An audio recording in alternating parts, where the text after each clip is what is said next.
The movie begins as the sun rises over the vast, majestic Pride Lands, signaling the start of a new day. Animals from every corner of the kingdom, from the tiniest ants to the largest elephants, make their way toward Pride Rock. This iconic formation is the heart of the Pride Lands, and today it serves as the stage for a momentous occasion. The lions that rule this kingdom, King Mufasa and Queen Sarabi, are proudly welcoming the birth of their cub, Simba, the future king. The animals gather, their excitement palpable, as the mandrill high priest, Rafiki, climbs to the top of Pride Rock. In a ceremonious display, Rafiki presents Simba to the assembled animals, who bow in unison, acknowledging the new prince and celebrating the continuation of the circle of life. As life in the Pride Lands flourishes under Mufasa's rule, a shadow of jealousy lingers in the background. Scar, Mufasa's younger brother, is consumed with bitterness and resentment. One day, as Scar prepares to devour a small mouse he is caught, he is interrupted by Zazu, Mufasa's loyal Hondo and Major Domo. Zazu informs Scar that Mufasa is on his way, likely to reprimand him for skipping the ceremony that honored Simba's birth. Scar dismisses the interruption, but Mufasa soon arrives, confronting Scar about his absence. The tension between the brothers is clear. Scar is dismayed by his place in the royal hierarchy, especially now that Simba's birth has further diminished his chances of ever becoming king. Scar's anger simmers as Mufasa leaves, his scornful gaze fixed on Pride Rock. As time passes, Simba grows into a playful, curious cub. Eager to learn about his future kingdom, he wakes his father early one morning, begging to explore. Mufasa takes Simba to the top of Pride Rock and introduces him to the vast Pride Lands, explaining that everything the light touches is their kingdom. Zazu arrives to give Mufasa the morning report, but the lesson is interrupted as Mufasa seizes the opportunity to teach Simba how to pounce on the unsuspecting bird. Shortly after, Zazu reports spotting hyenas near the Pride Lands border, prompting Mufasa to order Simba to return to Sarabi for safety.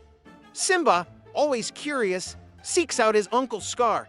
Scar, lounging on his own isolated rock, subtly manipulates Simba's curiosity by mentioning the mysterious elephant graveyard, a place Scar knows is forbidden. Intrigued and eager to prove his bravery, Simba runs off to find his best friend, Nala.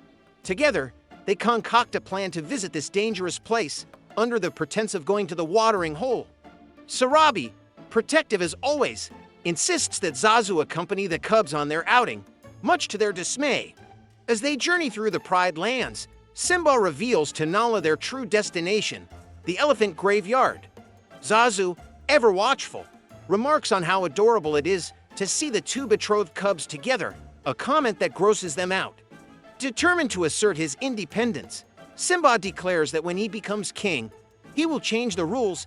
I just can't wait to be king. In their excitement, the cubs manage to lose Zazu and make their way to the graveyard. However, their adventure takes a dangerous turn when they encounter a pack of hyenas led by the ruthless Shenzi and her cohorts, Kamari and Azizi. The hyenas, recognizing Simba as Mufasa's son, are eager to make a meal out of the young cubs. Zazu arrives just in time to warn the hyenas that harming Simba would provoke the wrath of Mufasa. Despite his warning, the hyenas attack, forcing Zazu to hold them off while Simba and Nala try to escape. But the cubs are quickly surrounded. Simba attempts to roar at the hyenas, but his young voice is not intimidating. Just as the hyenas mock him, a powerful roar echoes through the graveyard. Mufasa has arrived. After sending Nala home with Zazu, Mufasa talks to Simba about the day's events. Simba, seeking his father's approval, admits he was only trying to be brave like Mufasa. Mufasa explains that true bravery is knowing when to be afraid, and that he was genuinely scared of losing Simba. The father and son then share a quiet moment under the stars, where Mufasa tells Simba that the great kings of the past watch over them from the night sky, and that he will always be there to guide Simba. Meanwhile, Scar is plotting in the shadows. He meets with the hyenas, revealing his plan to kill Mufasa and Simba, allowing him to seize the throne. Be prepared. The hyenas, enticed by the promise of food and power, eagerly agreed to assist Scar in his treachery. The next day, Scar sets his plan into motion. He lures Simba to a gorge under the pretense of practicing his roar. Once Simba is in place, Scar signals the hyenas to initiate a stampede of wildebeests. As the ground trembles with the thunderous hooves of the wildebeest, Simba tries to escape, finding temporary safety in a tree. Scar rushes to inform Mufasa of the danger, feigning concern for his nephew. Mufasa races to the gorge, braving the stampede to save Simba. He manages to lift Simba to safety, but the effort leaves him vulnerable. As Mufasa struggles to climb out of the gorge, Scar appears at the edge. Instead of helping his brother, Scar digs his claws into Mufasa's paws and, with cold malice, whispers "Long live the king" before throwing Mufasa into the path of the stampede. Simba, watching in horror, runs down to his father's lifeless body, desperately pleading for him to wake up. Scar arrives, pretending to comfort Simba, but he slyly places the blame for Mufasa's death on the young cub. Overwhelmed with guilt and fear, Simba asks what he should do. Scar, seizing the moment, orders Simba to run away and never return. As Simba flees, Scar sends the hyenas after him to ensure he never comes back. Simba narrowly escapes by leaping off a cliff, where the hyenas, assuming he has perished, decide not to pursue him further. Scar returns to Pride Rock, where he announces the tragic news of Mufasa and Simba's deaths.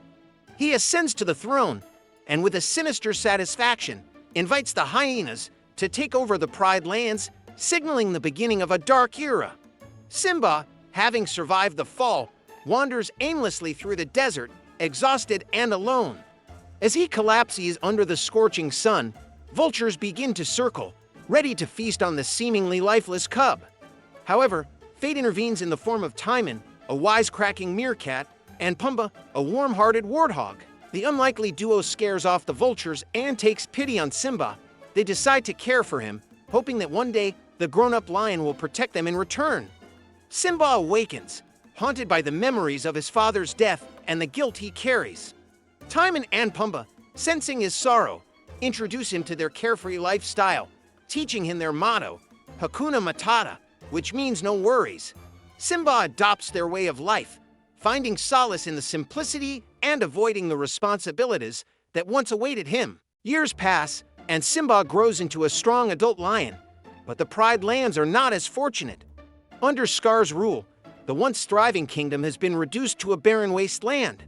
The hyenas have overhunted, leaving little food for the lions. Nala, now a grown lioness, is deeply concerned about the fate of her pride. Scar, in a twisted pursuit of power, attempts to make Nala his queen, but she defiantly refuses. Determined to save her home, Nala escapes Pride Rock, seeking help from beyond the borders. Simba, still living with Timon and Pumbaa, has become a vital part of their little family. One night, as they lay beneath the stars, Timon and Pumbaa joke about what the stars might be. Simba, recalling Mufasa's words, mentions that the stars are the great kings of the past watching over them. When his friends dismiss the idea, Simba grows pensive, reminded of the life he left behind.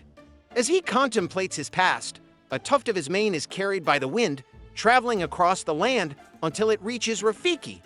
The wise mandrill, sensing Simba's presence, joyfully realizes that the true king is still alive. Soon after, Nala stumbles upon Timon and Pumbaa. In her desperation to find food, she chases after Pumbaa, only to be confronted by Simba. The two lions engage in a brief skirmish before recognizing each other. Overwhelmed with emotion, Simba and Nala reunite, but their joy is tempered by the gravity of the situation back home. Nala urges Simba to return to the Pride lands, explaining the devastation that Scar's rule has brought upon their kingdom. However, Simba, still burdened,